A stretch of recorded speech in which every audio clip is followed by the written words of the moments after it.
Saudara, Pastor Nick ini ketika dia lahir, dia tidak punya tangan, dia tidak punya kaki. Pada waktu saudara orang tuanya memasukkan dia ke sekolah, teman-temannya mulai mengejek dia. Ya, mungkin ada yang berkata begini, tidak punya tangan, tidak punya kaki.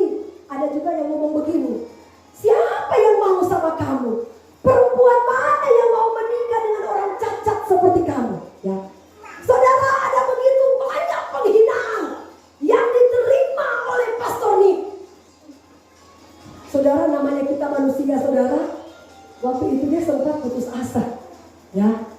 Tetapi saudara mau tahu, orang tuanya tidak pernah henti-hentinya berdoa kepada Tuhan. Saudara tahu apakah yang terjadi? Apakah yang Tuhan lakukan terhadap pastor ini? Luar biasa saudara pemakaian Tuhan terhadap anak ini.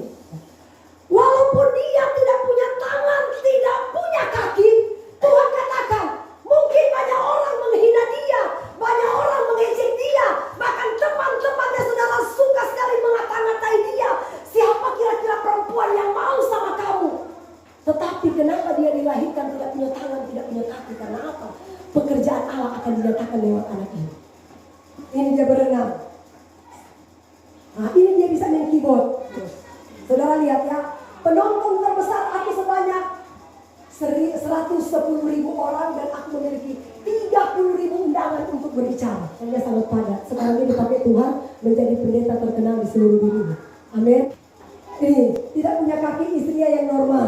Terus ini anak-anaknya kembar. Terus ini dia bisa main keyboard. Saudara tahu dia main keyboard dengan apa? Dengan kaki. Luar biasa ya. Ini kakinya. Walaupun kakinya begitu saudara, tetapi Tuhan bilang, aku akan menyatakan pekerjaanku lewat anak ini. Amin. Terus ini dia main keyboard dengan kaki. Terus sampai dia nyetir mobil. Ini kok bisa dia tidak punya tangan, tidak punya kaki? Gimana dia mau komplain? Gimana dia mau nyetir begini? Tapi itulah kuasa Tuhan. Amin. Terus dia bisa masak. Wah, luar biasa talenta yang Tuhan berikan sama dia. Kita aja yang normal, talenta kita nggak seperti dia. Betul nggak?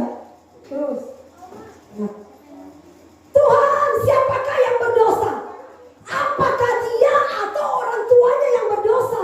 Tuhan bilang, bukan dia, bukan juga orang tuanya. Karena pekerjaan Allah itu aku akan nyatakan lewat anak ini. Amin. Kenapa Tuhan memberikan saya anak?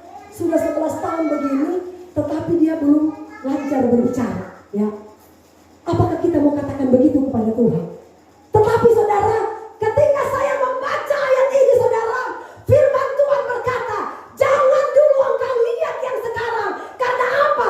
Ketika aku melahirkan dia seperti ini, karena satu saat nanti pekerjaan Allah itu aku akan nyatakan lewat anak ini. Amin.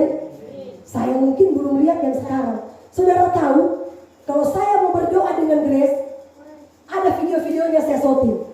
Palingan yang dia berdoa siapa? Ecus, Ibu Eci, Emos, Mak Intan, Abah, Tuli, Yemi, Ece, semua dia doakan. Terima kasih. Walaupun mungkin anak ini punya kekurangan, tetapi Tuhan akan buat dia saudara melebihi dari orang-orang normal. Amin. Haleluya. Itulah kuasa Tuhan.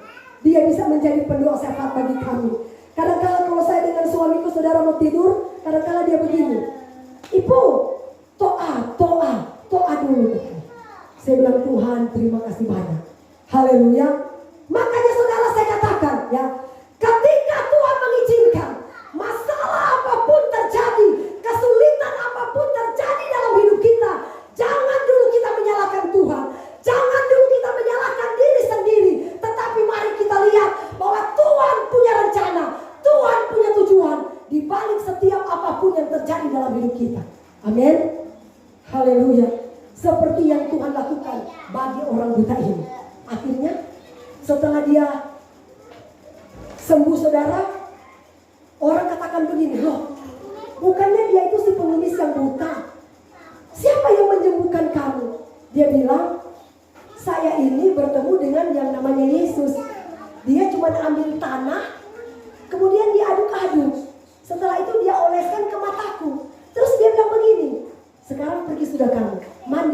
Siloam. Saudara, apakah dia pergi bertindak? Dia tidak punya iman? Pasti dia punya iman. Buktinya dia pergi bertindak. Amin. Saudara, saya kasih tahu, kesembuhan itu terjadi ketika hamba Tuhan berkata. Tapi ketika kita meyakini, maka itu akan terjadi. Tapi ketika hamba Tuhan berkata, kemudian kita ragu dengan perkataan firman Allah yang tertulis dalam Alkitab, maka mujizat itu tidak akan terjadi dalam hidup kita. Amin.